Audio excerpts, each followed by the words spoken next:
It's 4:30 a.m. From Fox 35. This is Good Day Orlando. And good morning on this Wednesday. It is January 7th. I'm Ronnie Raj. And I'm Lou Ann Sorrell. Thanks for waking up with us on this Wednesday morning. Here are the news stories making headlines this morning. First up, developing from overnight, Florida Highway Patrol now on the lookout for a driver who hit and killed a man in Claremont. Plus, in downtown Orlando, we've got the wild video from a car crash overnight that left two cars piled on top of each other. And an update in the search for that missing Air Asia plane, what Indonesian officials say they have just found. And New York City investigators now have made 2 arrests in the shooting that left 2 NYPD officers injured. And investigators are working to find out why a gunman opened fire at a VA clinic in Texas yesterday. 4:30 is now the time. All the news coming up in just a minute. But first, let's check in with Molly Rosenblatt. It wasn't as cold as I thought this morning yet. A little bit cooler than yesterday, Molly. Hey, guys. Yeah, that's right. You know, get ready, though. The cold air is on the way. A very, very strong cold front on its way to Central Florida today. So overall today, not as warm as yesterday, but that really chilly air on the way for the overnight hours and into your Thursday as well. So these watches and warnings are in effect going into tonight, overnight, and into your Thursday morning. We've got a freeze watch in effect for Sumter, Citrus, and Levy counties. Hard freeze warning in effect for Alachua County. Again, that's overnight tonight and your Thursday morning, and a freeze warning in effect for Marion County. So we're looking at some very cold temperatures in and around the metro area. We're talking upper 30s. Wind chill factors, because it is going to get quite blustery, will be in the low 30s. So we're talking feels like temperatures around the freezing mark. Then for north central Florida, it'll feel like the teens. So very cold air is on the way. The culprit, this cold front right here. Strong cold front, but a dry one. So don't expect anything as far as rain goes with this one. But again, big cool down for us with some really chilly temperatures heading into the next 24 hours. Right now, not so bad. We're at 43 in Gainesville, upper 30s Marion County, Ocala at 39, mid 40s along the coast from coastal Flagler to Volusia County, and we're in the 50s in and around the metro area. It's going to feel very different for us heading into your Thursday morning than what we're dealing with right now. It's still cool out there. And today, not as warm as yesterday. We're talking mid to upper 60s, right around 67 degrees. Lots of sunshine, no rain expected, and then getting into the evening hours, downright blustery with those winds really kicking up out of the north and about the 25-mile-per-hour range with those wind gusts. Mid 50s, that's all we get to for your Thursday. Again, overnight lows for us around the metro area. We're talking upper 30s, but once you factor in the wind chill, it'll feel more like freezing, and we're talking teens up towards north central Florida for those feels like temperatures. We'll talk more about it coming up in a bit, guys. All right, Molly, sounds good. 4:32 as you're waking up with us, and developing from overnight, Florida Highway Patrol troopers, they are looking for the driver who hit and killed a man and then took off. Fox 35's Tiffany Teasley has the latest. Florida Highway Patrol troopers are asking for the public's help to locate the vehicle involved in that deadly hit-and-run crash that killed a 22-year-old who was loved by so many. FHP troopers say 22-year-old Johnny Figueroa of Claremont was hit and killed in a hit-and-run crash Monday night just a mile away from his home. FHP says it happened here on US 27 near County Road 474 in Claremont around 10:45 Monday night. Troopers say Figueroa was walking across US 27 just before the intersection when a black Honda Accord traveling northbound hit Figueroa and then fled. Troopers say he was pronounced dead at the scene. Troopers say the vehicle that fled the scene is described as a later model black Honda Accord with damage to the front bumper and left side mirror. And of course, anyone with information on this crash should contact Florida Highway Patrol at 407-737-2200. In the newsroom, Tiffany Teasley, Fox 35 News. Orlando police are investigating a wild crash that left one car right on top of another one. Yeah, we'll show you the video. It kicks off our morning rush this morning. This happened before 11 p.m. at East Robinson Street and Bumby Avenue. Look at that scene. This is just west of the Orlando Executive Airport. It appears a car rear-ended another vehicle. The impact so violent, the car that was hit ended up on the hood of the car that crashed onto it. Now, no one was seriously hurt. Right now, there's no word if that driver will face charges as that crash remains under investigation. And the man arrested in that Christmas Day kidnapping outside of a Walgreens pharmacy will be in court today. And it was the suspect's fingerprints on a Christmas card inside that car that led police right to him. 23-year-old Daniel Palomares, also known as Richard, is now behind bars. He is being held with no bond on a number of charges. Orlando police say a woman in a yellow cape and a Batman shirt was kidnapped after she left that Walgreens on Kirkman Road. The suspect had her drive all over Orlando at gunpoint, making her stop at ATMs to withdraw cash. Thankfully, she was not hurt. Pollution. Flagler County deputies experiencing one of the roughest flu seasons in recent years. The area's busiest emergency room seeing 3 times more cases than it did during the last season. This according to the News Journal. Now, activity appeared to level off the past couple of weeks of December, but will likely pick up once again, they say, when children are now back in school. Got some breaking news now. In the search for that Asia Air Flight 8501, Indonesian officials confirming overnight that search crews have now found what is the tail of the plane. And that discovery is significant in this investigation. The tail section is actually where the black box voice and data flight recorders are located. The plane crashed into the Java Sea nearly 2 weeks ago, but investigators don't know why just yet. So far, 39 bodies have been recovered. All 162 people on board are believed to have died. New details now have been released in the shootout that left 2 New York police officers wounded. Investigators say they have now arrested 2 suspects. Monday night, officers responding to an armed robbery call in the Bronx. When the officers tried to approach the suspect, that's when one of the suspects opened fire, striking both officers. Now, the officers fired back, wounding one of the suspects. One suspect was arrested after going to the hospital. His accomplice was then taken into custody on the streets after he was recognized from security camera video. Both officers expected to make a full recovery. One of them expected to leave the hospital today. 4:36 is now your time, and this morning investigators are trying to figure out why a man opened fire inside a Texas VA clinic. The shooting left 2 people dead, including the gunman. Fox's Kelly Wright has more on the investigation.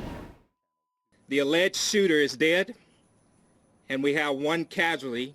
That casualty is deceased. Tense moments near an Army base in Texas on Tuesday as a shooter opens fire at the Fort Bliss VA clinic. The shooting happened near the William Beaumont Army Medical Center in El Paso, next to the Fort Bliss Army base. The base was placed on lockdown, and local residents reported seeing a major police presence, including what appeared to be SWAT teams and even a Homeland Security helicopter. 2 people are dead, including the alleged shooter who took his own life. This is an active crime scene, and the shooting incident is under investigation. Everything is under control, and there is no immediate threat to Fort Bliss or the local community. Local reports are that the man who was killed was a doctor at the clinic, but the Army is not confirming that. The FBI is now handling the investigation and processing the crime scene. We have hundreds of potential witnesses, and we are processing those right now. Those people were here seeking medical assistance, so we understand the difficulties that this situation presents to them, and we're trying to expeditiously get through those hundreds of witnesses to find out details about this incident. There's still no word on the identity of the shooter or what, if any, motive he had. But the FBI and the Army say more information will be released as the investigation continues. Kelly Wright, Fox News. Former Florida Governor Jeb Bush has not announced a run for president yet, but his actions are speaking louder than words right now. Bush is now forming a political action committee, or PAC, as he moves closer to a prospective White House bid. Bush says in a video posted on Facebook that the, quote, Right to Rise PAC will allow him to support candidates who believe in conservative principles to allow all Americans to rise up, end quote. Bush has also resigned from many boards and foundations over the past 2 weeks, leading many to believe that a run for the Oval Office is evident. Well, 4:38 is now the time on this Wednesday, and more news now. A 16-year-old boy is dead in North Florida, and investigators are blaming that teen's younger sisters. Deputies in Columbia County say the teen's 15-year-old sister shot him with the help of the 11-year-old sister. Both are now facing charges of premeditated murder. Meanwhile, the children's mother and father, Keith and Misty Cornegay, are now facing charges of child neglect for leaving the children unattended at home. A 3-year-old was also found in the home and is now in state custody. Orlando Health says the search for its new CEO is over. The hospital introducing this man, David Strong, yesterday. He is currently the president of another hospital group in Raleigh, North Carolina. Strong will join Orlando Health in April. He replaces Sherry Siderick, who stepped down last year. We'll say goodbye to a Disney Parks icon later this morning. Crews will start deconstructing the Hollywood Studios giant sorcerer's hat. It is 122 feet tall. It's, of course, paying homage to Fantasia. It's been there since 2001 and currently serves as the roof of the souvenir store. No word yet on how long it's going to take to bring that hat down. So far, there are no official plans to relocate it to another space on Disney property. It is 4:40, and coming up, one Orlando community now becoming kind of a front runner for new construction developments and even jobs. That's right. Coming up after the break, we spoke to a local economist who predicts big things for Lake Nona. It is 4:40 on this Wednesday morning. We're so glad you're waking up with us. We have much more news coming up right after this. Glad you're with us on this Wednesday morning. It was once mostly empty land, but now the Lake Nona community is in Orlando, becoming the face of economic opportunity. Fox 35's Keith Landry explains. Just a few years ago, a visit to Lake Nona meant seeing cows wandering an empty field. Now, Lake Nona is bursting with construction and commerce. UCF economist Sean Snaith says it could be Orlando's new economic engine for years to come. There's a lot of jobs that are being created there. The VA hospital's finally coming online. The new hospital will create 3,000 jobs. Patients and families will need places to eat and shop and sleep. That's why crews are building Lake Nona Town Center with a large hotel, office space, restaurants, boutique shopping, and 300 apartments close by. How large is the Lake Nona building boom? Orlando City Commissioner Jim Gray tells me over the last 2 years, 1 out of every 3 building permits in the city of Orlando is coming out of the Lake Nona general area. Homes, high-tech buildings, and retail space are all being built within walking distance of each other. New off-ramps and other infrastructure improvements are paving the way for a population spike. Crews tell us they could have work building new homes in this area for several more years. The Guidewell Innovation Center will host high-tech companies and others focusing on health science. A lot of these are high-wage, high-skilled jobs. There's, also a whole range of other jobs as well. So it's creating a tremendous amount of economic activity. Lake Nona Gateway's a new medical office building which will host some of Orlando's largest medical services companies.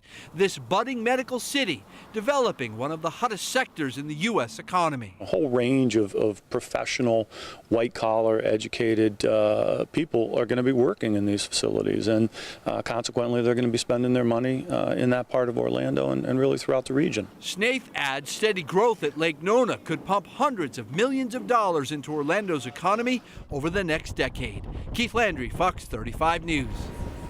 Coming up next here on Good Day Orlando this morning, it is being called a blast from the past, and it might give us a deeper look into U.S. history. Yeah, kind of a cool look, too. After the break, what they found in a time capsule from over 200 years ago. It's cool to see those things. We're going to take a look at the forecast. 53 degrees with Molly, 15 minutes before the top of the hour.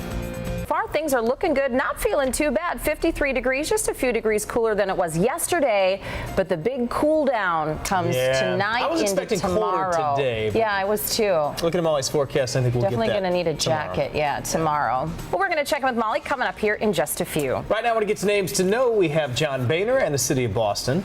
But let's begin this morning with the University of Virginia. The university is now allowing fraternity and sorority activities to resume just 1 month after the story about campus rape that appeared in Rolling Stone magazine was discredited, but not without agreeing to a strict set of rules. UVA officials say these new stipulations are designed to increase student safety. Now, they include more leadership training for sexual violence and alcohol awareness, and 3 members are required to remain sober at all events, to distribute alcohol and monitor the stairs leading to the bedrooms at frat houses. Next up, John Boehner. He will remain the Speaker of the House. Yesterday, he secured his 3rd term. 24 conservatives, though, voted for Florida Representative Dan Webster instead. Webster is from Leonard Garden and served as the Speaker of the Florida House from 1996 to 98. And this one's pretty cool. Your final name this morning is Boston. Conservators at the Museum of Fine Arts there in Boston opened up a time capsule dating all the way back to 17 1995. Inside, they found old newspapers, a medal depicting George Washington,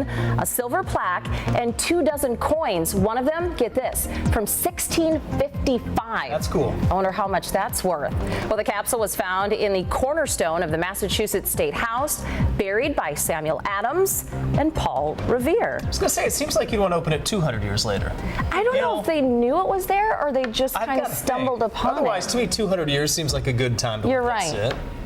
Still pretty cool. Yeah. Exciting stuff. Very cool. Hey guys, Speaking of cool, Yeah, Molly's cool. and the weather's cool. And we have been watching this front for the last few days. Jamie and I have been tracking it, talking about it. That expected time for arrival, it's still later on this evening with the colder air moving in behind it overnight and into your Thursday. So you can see it. It's a strong front. We're not expecting much in the way of rain.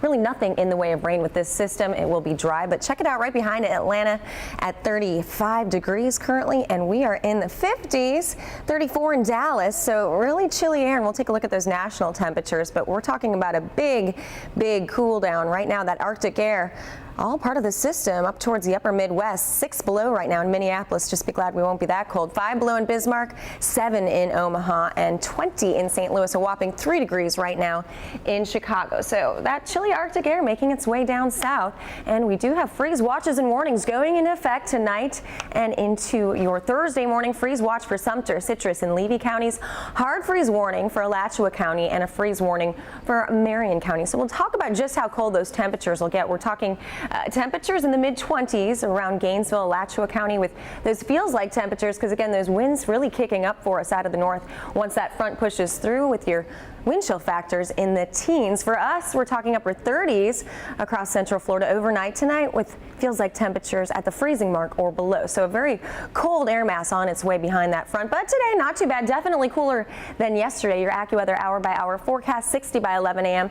We top out in the mid to upper 60s, 67 by 2 p.m. Lots of sunshine. Then getting into the evening time frame is when we start to see things really kick up as far as the winds go and the push of colder air behind it. 43 right now in Gainesville, mid-40s Flagler County, upper 40s coastal Volusia County, 52 for Sanford, 46 in DeLand, and we're at 43 in the Villages, upper 40s along the Space Coast. So still a cool start, but it will feel quite a bit different for us heading into your Thursday morning. So do remember to bundle up before you head out the door tomorrow, and if you're heading out tonight as well. 53 right now downtown Orlando. A good looking morning, clear skies out there, and we are clear on our radar. Not expecting anything as far as rain goes with this system. Do keep that in mind, but the cold air, it is going to come in full force heading into tonight. So today, again, a cooler day than yesterday, but overall not too bad for us. We're talking low to mid 60s north central Florida. The rest of us mid 60s, 66 Kissimmee, 67 Orlando, mid 60s from coastal Volusia County down to the Space Coast, low 70s Melbourne on south. And then get ready overnight tonight. Here's a look at those chilly temperatures, and this is without the wind chill. So we're talking upper 30s Orlando, upper 30s for Sanford, right around the freezing mark Leesburg to Bushnell, and then mid to upper 20s up towards north central Florida, Gainesville and Ocala. So very cold night in store for us. It's going to feel pretty jarring. Mid 50s is all we make it to for your Thursday afternoon, so still a very cool day for us. We should be in the low 70s for this time of the year, so definitely a cool day. Gradual warm up, very slow to warm things back up heading into the weekend, but we are back in the mid 70s by Sunday. Those rain chances make a return Saturday, with better rain chances for your Sunday. Luann and Ryan.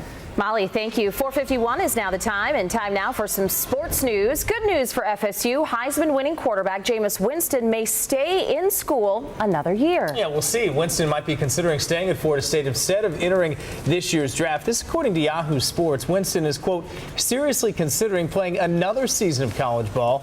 He and the Noles, of course, were crushed by Oregon in the first ever college football playoff game, his first loss in college. Winston's father says his son is waiting to make a decision until after the national championship game. He does have until January the 15th, so about a week or so to declare for the NFL draft. I thought for sure he'd be going to Tampa this year. Well, I still think he'll go in the draft. We'll see. Yeah. Now Tough it's his not prime. to. Yeah. Tough not to. And speaking of Heisman winners, Los Angeles police say after 20 years, they have now found the Heisman Trophy honoring O.J. Simpson. It was stolen from the University of Southern California back in 1994. But police are not saying where or how it was found. They discovered the Heisman. It was actually a duplicate given to the university of the winning player. Simpson's actual trophy was seized after a civil court found him liable for the deaths of his ex-wife, Nicole Brown Smith, and her friend, Ronald Goldman.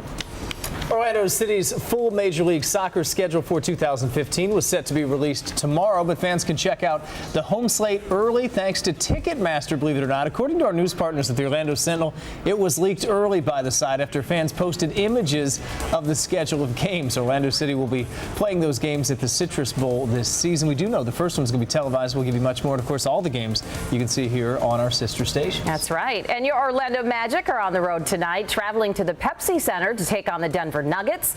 Tonight's game is coming off Saturday's heartbreaking loss to the Charlotte Hornets, home at the Amway Center. It was a heartbreaker. It's a good way to describe it. All right, 4:53 this morning. Coming up, a scary story.